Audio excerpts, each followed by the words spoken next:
Diorang ada, cuma kadang diorang takut juga usik pelakon gerak khas, pelakon Datuk Islam kot. Kan?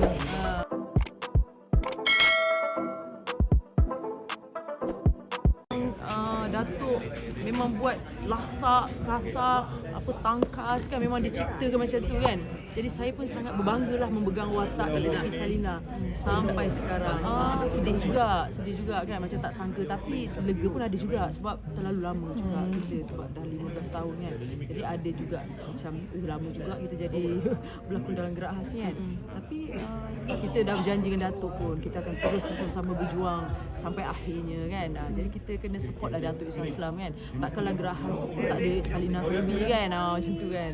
So watak ni memang dah jadi part of your life macam mana? Ya, betul. Orang jumpa saya pun panggil saya ASP Salina, panggil saya Puan semua kan. Jadi saya sangat berbanggalah, sangat terharu Datuk masih lagi percaya kat saya untuk bawa watak ni. Bukan senang sebenarnya nak ambil hati Datuk tu kan. Tapi dia macam anak emas production ya. You berlakon Rosia. Itu dulu lah. Itu dulu lah. Sekarang dah berapa emas dah anak emas dia. Hal ini dengan sebab kadar kita dah segera bekerja macam sebuah keluarga kan. Kita dah macam kata apa, menuju family ke luar kawasan macam ayah, macam hal ini. adik-beradik. InsyaAllah. Kita Terima kasih enjoy, seronok bekerja kerana sudi bersama-sama kan. menemu buah Kita artis-artis rasa kami, nak support Datuk, sehingga kita apa-apa berjumpa sekali follow lagi Datuk, di lain kan. Bila Datuk hari dan follow, waktu. takkan menolak InsyaAllah. lah. Okey je kan. Diorang ada, cuma kadang diorang takut juga usik pelakon gerak khas, pelakon Datuk Islam kot kan. Kemungkinan juga kan, sebab saya memang banyak berlakon gerak khas je, tak ada berlakon sangat yang lain kan. Tapi orang still nampak saya gerak khas juga. Jadi saya pun rasa okey je, tak ada masalah benda tu. Dan watak pun bukan watak kaling-kaling ya. Watak yang diimpikan setiap pelakon di Malaysia rasanya. Semua orang nak jadi polis kan, nak jadi watak polis gerak khas kan. Cuma nampak Ira Fazira pun berlakon gerak khas. Jadi saya rasa peluang ni sangat besar untuk saya sebenarnya. Dan saya kena jagalah amanah ni, kepercayaan ni, dan saya buat yang habis baik lah. Daripada kita dikenali dengan drama, dulu orang panggil saya Bosia. Bosia. Sekarang orang panggil saya ASP Salina, Puan. Saya rasa macam berbangga lah. Mungkin pada masyarakat, mungkin bila jumpa puan-puan nak lapor, dia orang rasa saya ni polis kan. Saya rasa bangga, saya sangat berbangga. Mak ayah saya pun sangat berbangga saya berlakon dalam gerak khas kan.